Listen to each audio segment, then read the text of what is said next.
আসসালামু আলাইকুম প্রিয় শিক্ষার্থী। আজকের এই পর্বে আমরা ভূগোল ও পরিবেশের পঞ্চম অধ্যায়ের টাইপ 1 এর কোশ্চেন আলোচনা করব। তো দেখো আমাদের টাইপ 1 এর বিষয়টা হচ্ছে কি যে বায়ুর উপাদান, বায়ুমণ্ডলের স্তর বিন্যাস ও বৈশিষ্ট্য। তো আমাদের এখান থেকে এই টাইপের কি এমসিকিউ আছে, তো আমরা এমসিকিউ গুলো একটু দেখি।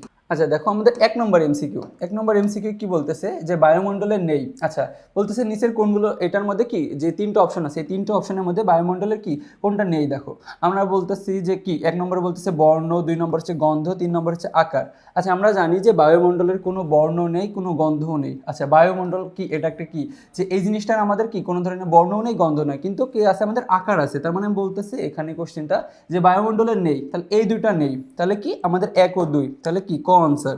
এরপরে আমাদের 2 নম্বর কোশ্চেনটা কি বলতেছে যে 2 নম্বর কোশ্চেনটা কি বলতেছে দেখো যে বায়ুমণ্ডলের কার্বন ডাইঅক্সাইডের পরিমাণ কত।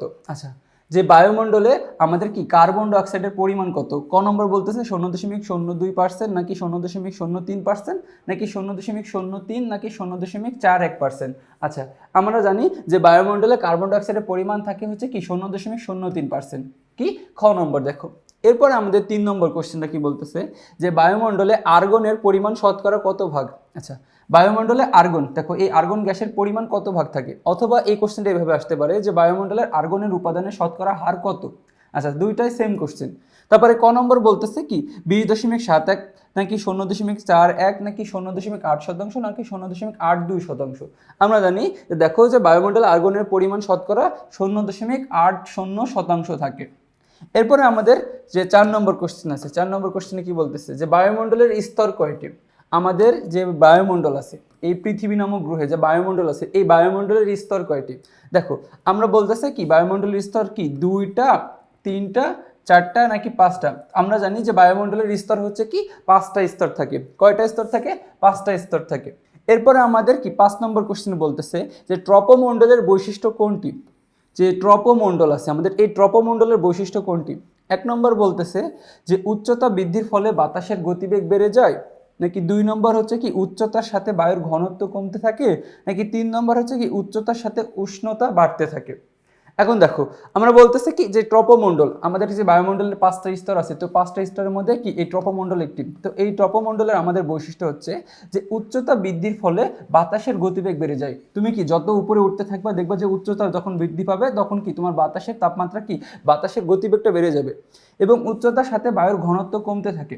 আচ্ছা উপরের দিকে যত উঠতে থাকবা বায়ুর ঘনত্ব তত কমতে থাকবে, এবং বলতেছে উচ্চতার সাথে উষ্ণতা বাড়তে থাকে। আচ্ছা এটা আমাদের দেখো যে উচ্চতার সাথে যে উচ্চতার সাথে উষ্ণতা বাড়তে থাকে, মানে কি বলতেছে যে যত উপরে উঠবে কি তত উষ্ণতা বাড়তে থাকবে কিনা, আমরা বলতেছি কি এটা বাড়তে থাকে না, তাহলে কি 1 ও 2। এরপর আমাদের হচ্ছে একটা উদ্দীপক চিত্র আছে, দেখো চিত্রটি পরে বলতেছে 6 নম্বর প্রশ্নের উত্তর দাও। আচ্ছা এটা আমাদের দেখো যে একটা হচ্ছে কি বায়ুমণ্ডলের স্তর দিয়েছে। আচ্ছা বায়ুমণ্ডলের স্তর এটা দেখো এখানে আমাদের আছে কি আর একটা এস এবং টি। তো এই স্তরে বলতেছে যে এস নির্দেশিত বায়ুমণ্ডলের স্তর কোনটি। দেখো এই এসটা হচ্ছে কোন স্তর, এটা আমাদের একটা প্রথমে আছে, এটা এখানে আছে, এখানে আছে, একটা এখানে আছে। তো আমাদের এটা হচ্ছে কি কোন স্তর। এখন দেখো এটা হচ্ছে আমাদের কি স্ট্রোমণ্ডল, মেসোমণ্ডল নাকি ট্রপোমণ্ডল নাকি তাপমণ্ডল। আচ্ছা আমরা এটা বুঝতে পারতেছি যে এই চিহ্নিত, দেখো এই এসটা হচ্ছে কি স্ট্রোমণ্ডল। কি মণ্ডল?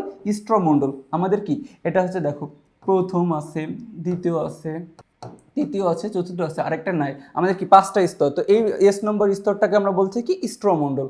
এরপরে আমাদের 7 নম্বর কোশ্চেনটা দেখি।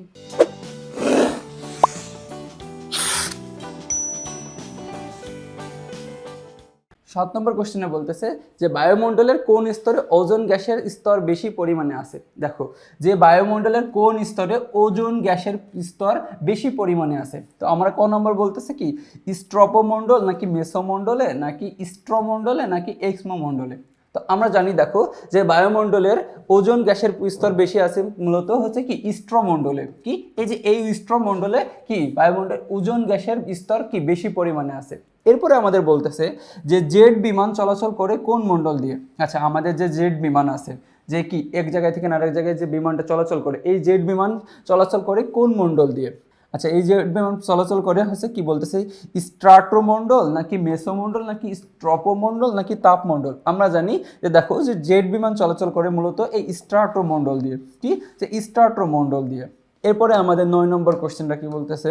আচ্ছা দেখো 9 নম্বর কোশ্চেনটা বলতেছে বায়ুমণ্ডলের কোন স্তরটি সূর্যের অতিবেগুনি রশ্মি শুষে নেয়। আচ্ছা, আমরা জানি যে দেখো যে ট্রপোমণ্ডল, তাপমণ্ডল, মেসোমণ্ডল নাকি স্ট্রোমণ্ডল। দেখো এই যে আমাদের যে বায়ুমণ্ডলের যে সূর্যের অতিবেগুনি রশ্মি, এই সূর্যের অতিবেগুনি রশ্মিটা আমাদের জন্য কি যে ক্ষতিকর, এই অতিবেগুনি রশ্মিটা শুষে নেয় কে, এই যে স্ট্রাটোমণ্ডল। কি স্ট্রাটোমণ্ডল হচ্ছে কি আমাদের যে সূর্যের অতিবেগুনি রশ্মি আছে এই রশ্মিটা হচ্ছে কি শুষে নেয়। এরপরে 10 নম্বর কোশ্চেনটা বলতেছে যে স্ট্রাটোমণ্ডলের বৈশিষ্ট্য কোনটি। আচ্ছা, স্ট্রাটোমণ্ডলের বৈশিষ্ট্য কোনটি এর মধ্যে ক নম্বর বলতেছে কি এই স্তরে বায়ু তীব্র বেগে প্রবাহিত হয়। আচ্ছা, এই স্তরে বায়ু তীব্র বেগে যদি প্রবাহিত হতো, দেখো আমাদের যে জেট বিমান চলাচল করে এইসব তাহলে কি চলতে পারতো না। এরপরে আমাদের 2 নম্বর বলতেছে যে বায়ু জলীয় বাষ্প শূন্য থাকে। বায়ু কি জলীয় বাষ্প শূন্য থাকে। তারপরে 3 নম্বর বলতেছে যে বায়ুতে ধূলিকণা থাকে না। 4 নম্বর হচ্ছে কি প্রচুর ঝড় বৃষ্টি হয়ে থাকে। আচ্ছা, এখানে কি প্রচুর ঝড় বৃষ্টি, দেখো যে প্রচুর ঝড় বৃষ্টি যদি হতো তাহলে কি আমাদের যে জেট বিমান চলাচল করতে না, তারপরে কি বায়ুতে ধূলিকণা থাকে না। এখানে মূলত কি যে বায়ুতে জলীয় বাষ্প শূন্য থাকে। তো বায়ুতে কি যে জলীয় বাষ্প শূন্য থাকার কারণে এই স্তর দিয়ে দেখবা যে কি যে কোনো জেট বিমান কি চলাচল করতে পারে। এটা হচ্ছে আমাদের কি যে স্ট্রাটোমণ্ডলের কি বৈশিষ্ট্য। এরপর আমাদের একটা উদ্দীপক আছে, উদ্দীপকটি পড়ে 11 নম্বর প্রশ্নের উত্তর দিতে বলতেছে।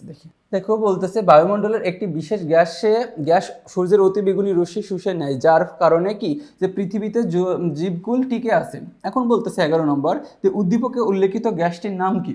আচ্ছা, যে আমাদের একটু আগে দেখলাম যে স্ট্রাটোমণ্ডল হচ্ছে কি সূর্যের অতিবেগুনি রশ্মি শুষে নেয়, এর কারণে আমরা কি যে পৃথিবীতে দেখো এই পৃথিবীতে জীবকুল টিকে আছে। এখন বলতেছে যে উদ্দীপকে কোন গ্যাসটির নাম, দেখো ওই যে গ্যাসটি চুষে নেয় ওই গ্যাসটির নাম কি।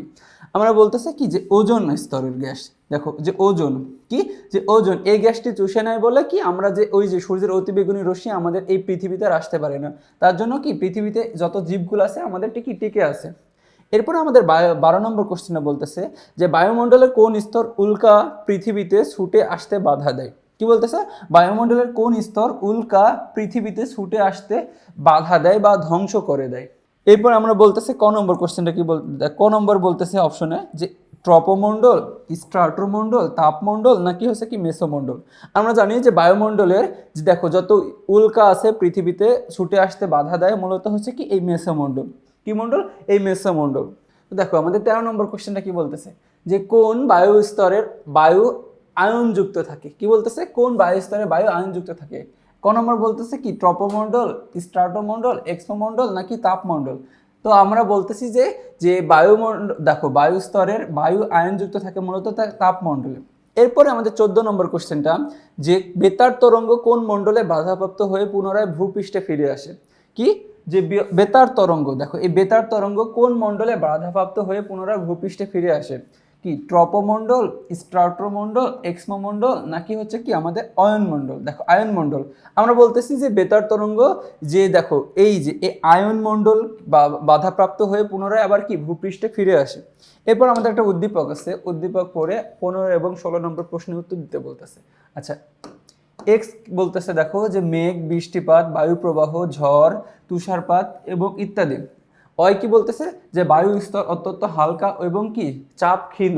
এখন বলতেছি 15 নম্বর কোশ্চেনটা যে অয় চিহ্নিত স্তরটির নাম কি। যে অয় চিহ্নিত স্তরটির নাম কি, এই যে অয় এই অয়টার নাম কি বলতেছে কি ট্রপোমণ্ডল, মেসোমণ্ডল, স্ট্রাটোমণ্ডল নাকি তাপমণ্ডল। বলতেছে যে বায়ু স্তর অত্যন্ত হালকা ও চাপ ক্ষীণ, আমরা বলতেছি যে এই স্তরটা হচ্ছে কি তাপমণ্ডল। এরপরে আমাদের 16 নম্বর কোশ্চেনটা কি বলতেছে দেখো যে এক্স চিহ্নিত স্তরটির বৈশিষ্ট্য হলো কোনগুলো। এখন দেখো হচ্ছে এক্স এর কি বলতেছে মেঘ হয়, বৃষ্টিপাত, বায়ু প্রবাহ, ঝড় এবং কি তুষারপাত হয়ে থাকে এই মণ্ডল। তো এখন বলতেছে এক্স চিহ্নিত স্তরটির বৈশিষ্ট্য হচ্ছে কি। 1 নম্বর বলতেছে যে ওজোন গ্যাসের স্তর বেশি থাকে নাকি হচ্ছে 2 নম্বর বলতেছে উচ্চতা বৃদ্ধির ফলে বাতাসের গতিবেগ বাড়ে নাকি 3 নম্বর বলতেছে নিচের দিকে বাতাসের জলীয় বাষ্প বেশি থাকে। এখন দেখো যে ওজোন গ্যাসের স্তর এখানে কি কোনোভাবে বেশি থাকে না। এখানে আমরা উদ্দীপকে দেখলাম যে লেখা আছে বৃষ্টিপাত, তুষারপাত এগুলো লেখা আছে, দেখবা এগুলো হচ্ছে কি বলতেছে যে উচ্চতা বৃদ্ধির সাথে সাথে বাতাসের গতিবেগ বাড়তে থাকে এবং নিচের দিকে দেখো নিচের দিকে বাতাসের জলীয় বাষ্প বেশি দেখা যায়। তার মানে কি আমরা এই দুইটা দেখতে পাই। তাহলে কি এখানে খ নম্বর 2 ও 3। তো এরই মাধ্যমে আমরা কি এই যে এই অধ্যায়ের টাইপ 1 এর কোশ্চেন শেষ করলাম। তো পরবর্তীতে তোমাদের সাথে আবার টাইপ 2 তে দেখা হবে। ততক্ষণ পর্যন্ত তোমরা সুস্থ থেকো, ভালো থেকো, আসসালামু আলাইকুম।